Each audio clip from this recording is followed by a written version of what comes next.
Good morning, students.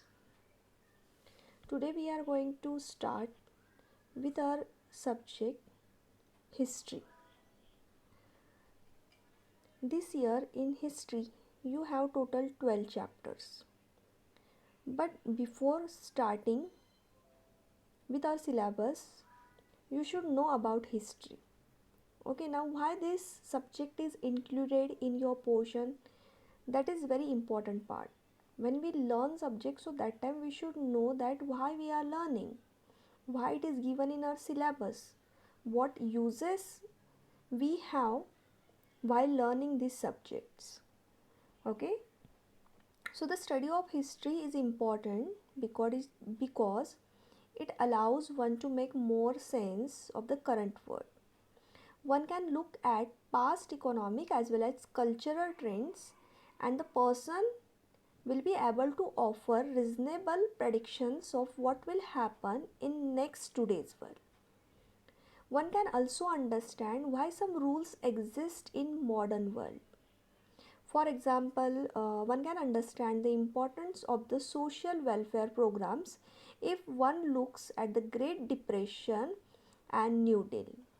We can also look back on the civil rights movement and see why the United States put so much efforts into creating a system where everyone is equal before the law and has equal access to public amenities.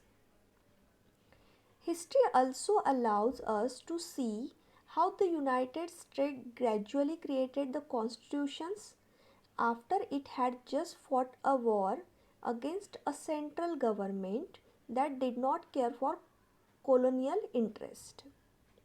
Without a background in history, one does not appreciate why the constitution was revolutionary for its time.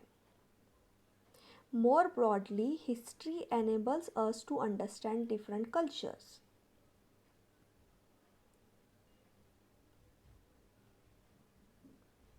Not only this, but when the person learn history, so it allows one to exercise their critical thinking skill. These critical thinking skills are important for all areas in life, academic and otherwise. Historians also write a great deal. A study of history allows one to practice writing for different audience. Okay, now we discuss about the importance of history. But student, you should know that what job opportunities you have while you learn history. So let me tell you.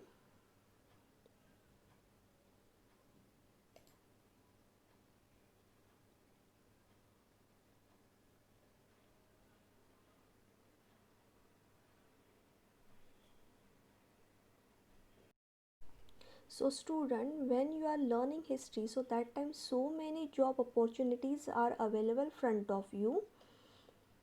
A degree in history provides you with a set of transferable skills that are applicable to a wide range of careers such as law, publishing, journalism and the media, museums, librarianship and archive work, teaching, advertising, work in the development sector, global charity work, etc. Now, if we talk about a particular field, so student, you can be an archaeologist. The work of an archaeologist can be researched based on field related. In museology, you can be a museologist or the specialist in museology, means the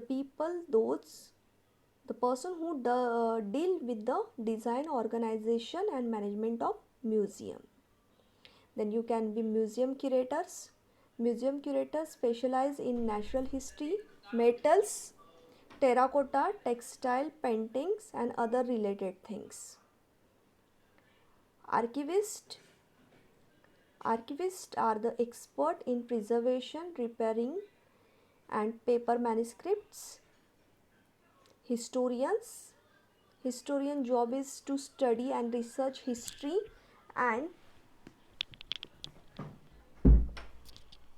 communicate it through the written or published work.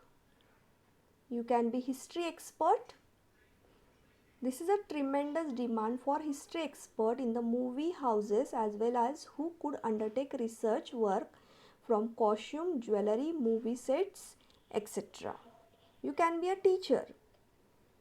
So for those who have an interest in teaching can share their knowledge by becoming a teacher either for primary school or for the universities. You can go for the civil services. History has always been a favorite subject for the civil services exam, particularly the main exam.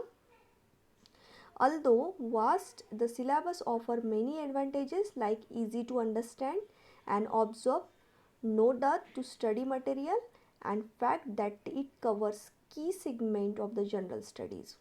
So these were the job opportunities which you have in history field.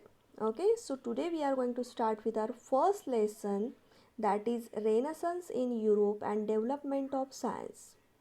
Student, in this lesson we are going to learn following points like European crusades and its far-reaching consequences, Renaissance period in Europe, development of science, scientific fields, geographic explorers, industrial revolution, and last one, economic nationalism. So come on, we'll start.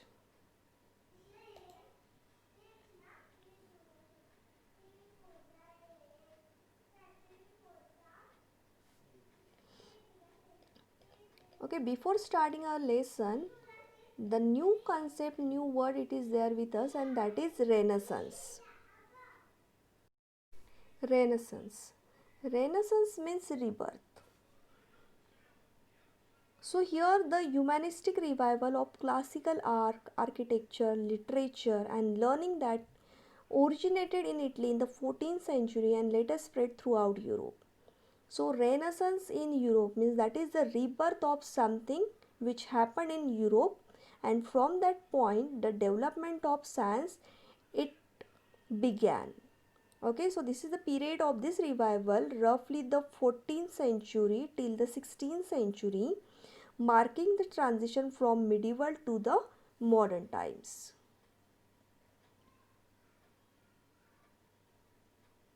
So this was the time when the Europeans, they discovered the unknown lands, and there were the movements of the religions reformation. The foundation of the modern period laid in this period. Hence this period is called Renaissance, which means rebirth.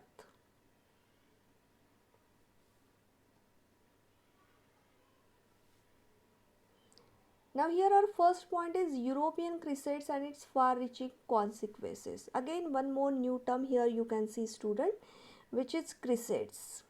Actually the crusades were a series of religious wars initiated, supported and sometimes directed by the Latin Church in the medieval period. The term refers especially to the Eastern Mediterranean campaign in the period between 1096 and 1271 that had the objective of recovering the whole land from the Islamic rule.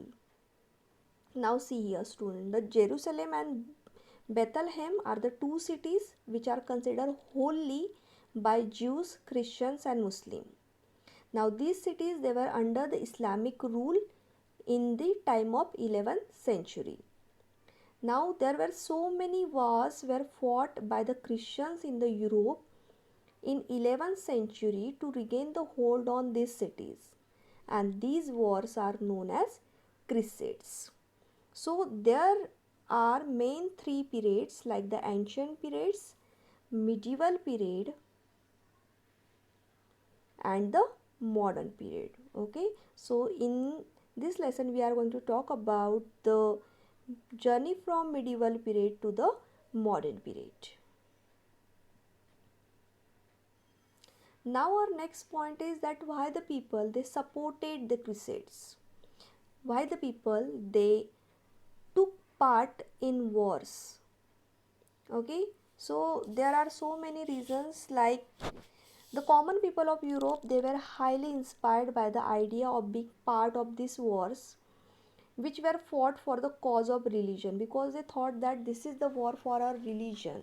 Okay, so this is only the thing from where we can get closer to the god, and that's why they thought that we should enter in this war.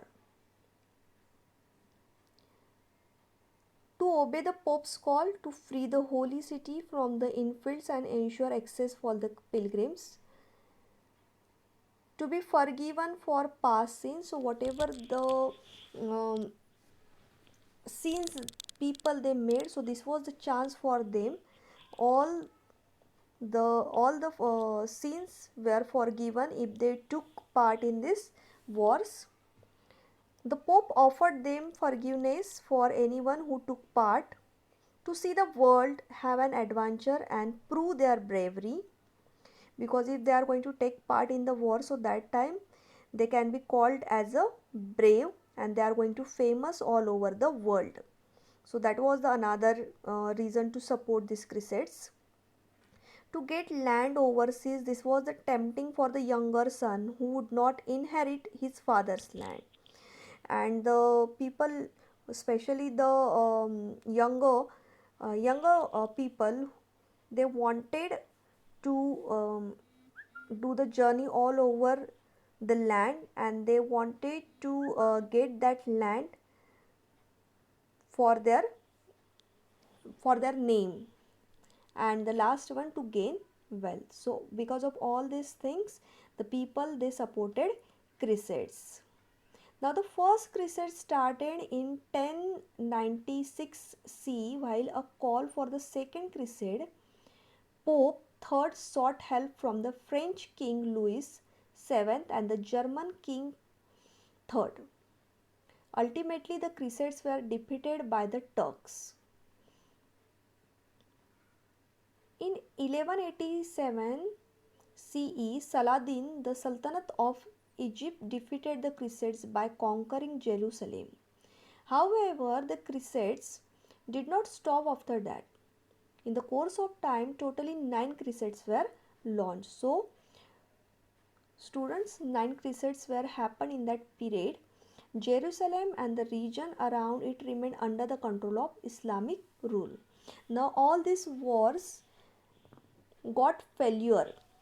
And what was the reason of the failure of this crusade, that we are going to learn. There are some causes of the failures of the crusade. The failure of the Christian crusades can be attributed to the attitude of the Pope and the European rulers who initiated crusades mainly for their own vested interests. So when the people they came to know that these wars are happening for the Pope and for the European rulers for their benefit, so that time the people's interest became less. They started to show their less interest in this war. Beside this, more factors were like that common people they started to lose their faith on Pope. There was a rift between the Pope and the European kings. There was a dispute between the Pope and the German emperor. There was a non-cooperation by the emperor of Byzantium. So all these were the causes of the failures of the crusades.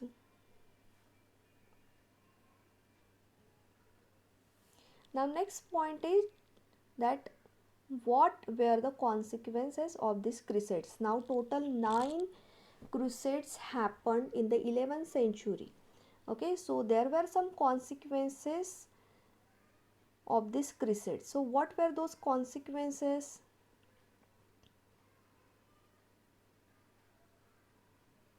So first main consequences was the faith in the Pope began to decrease.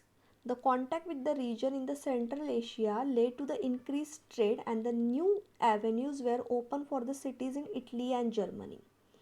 It saw the rise of the new class of traders, because the people they started to trade, people they started to do journey, they started to invent new land, and that's why now the people they got importance of trading, and they do started trading. The European warfare went through many changes. European nations acquired expertise in building forts, managing forts at military outposts, building bridges for moving the army from one place to another, destruction of the enemy's routes, etc. So here we can see that the people, they got techniques of something, because now they started to learn, they started to invent new thing, and from that they learn how to build forts, how to manage the forts, their military outpost, how to build bridges, as well as how to destruct the enemy's routes. Now here the European kings, they levied new taxes which were directly added to the royal treasury. Europeans, they were introduced to the newer types of plants. They invented new plants, fruits, perfume, different styles of clothing, sugar, silk and cotton. And here we can say that this is the point, exactly point or the beginning for the modern era. During the prolonged times of crusade, Europeans, they came into contact with the Arabs and got introduced to the several new subjects. Europeans adopted many Arabic words used in the alchemy, music and commerce. Now here the people, they started to enter in every new field. They wanted to learn about these new subjects. When the Arabs, they got intro when the Arabs, they came contact with the Europeans, so that time they started to share their knowledge, and from that point they took interest in so many subjects.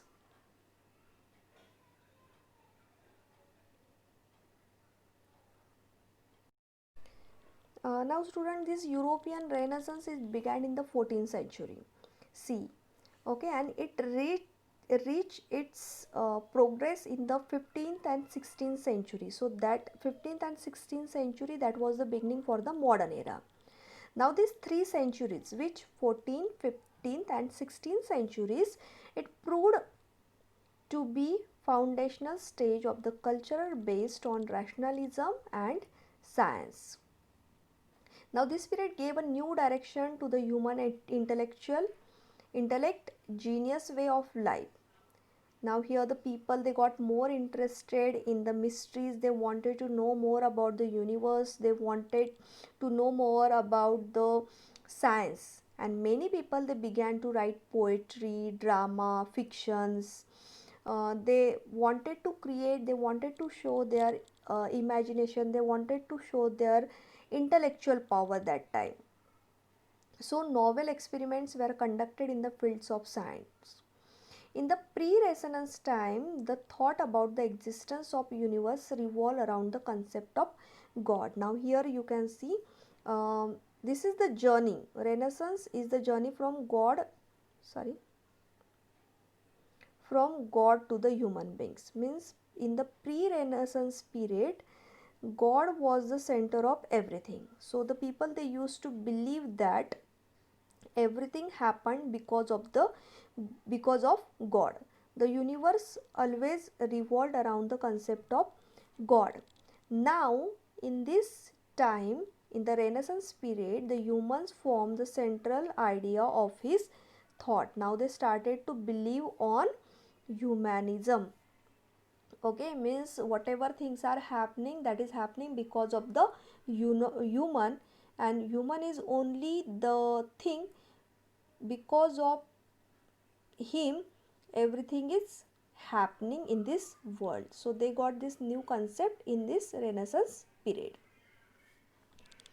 The European rulers of the Renaissance period encouraged the adventurous seafarers to explore distant land. They brought back information about the plants, fruits, flowers, trees, unknown species of animals, and so on. And from the distance lands they visited. Uh, Copernicus told the world that the center of our planetary system is Sun, not the Earth.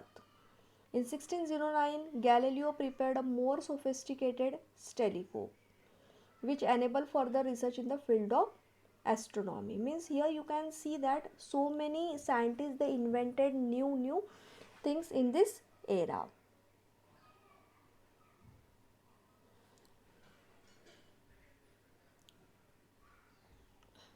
The theories propounded by the Copernicus and the Kepler could be supported by the empirical observations made possible by Galileo's telescope.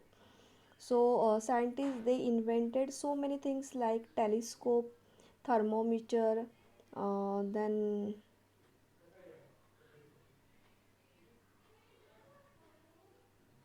and the Kepler could be supported by the empirical observation made possibly by Galileo's telescope.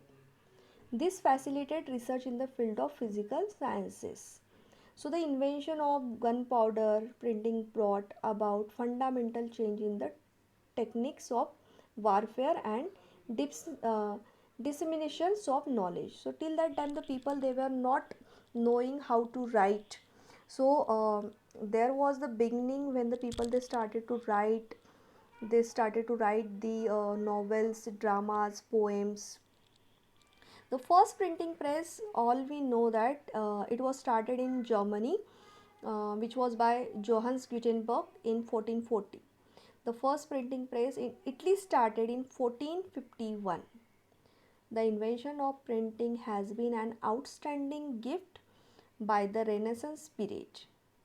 New avenues opened to extend the varied information and knowledge to the common people. Till that period, the people, they were unknown about the outer world, what is happening outside. When the press came to existence, so that time through the newspaper, through the books, the people, they were came to know that what is happening around us.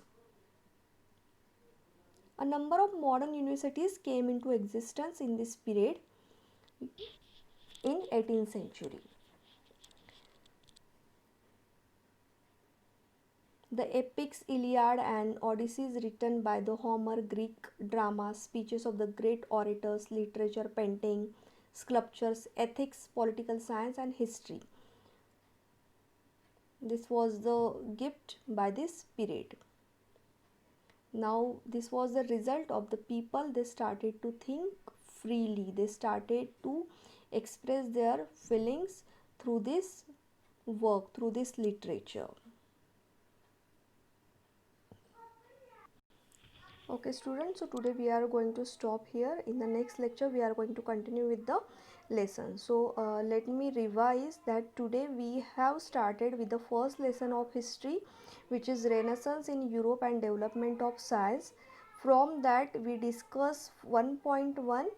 In that we had discussed about the crusades, what is mean by crusades, why the crusades were supported by the people, as well as what are the causes of the failures of crusades. After that we have discussed about the consequences of crusades, and then 1.2, that Renaissance period in Europe. In this point we discuss about so many invention which happened in Renaissance period. The scientists and their invention we have discussed. Okay, now on your page number 3, one bracket it is given, it is not there for your syllabus, so that's why we are going to omit this part, Galileo. That is the extra information about the Galileo. Everyone knows that Galileo, he is known as a father of the empirical science. Okay, so his extra information it is given, so that we don't have in our syllabus. Now in the next lecture we are going to continue with the next point, which is Roman Church, modern science, arts and many more. Okay, thank you and have a nice day.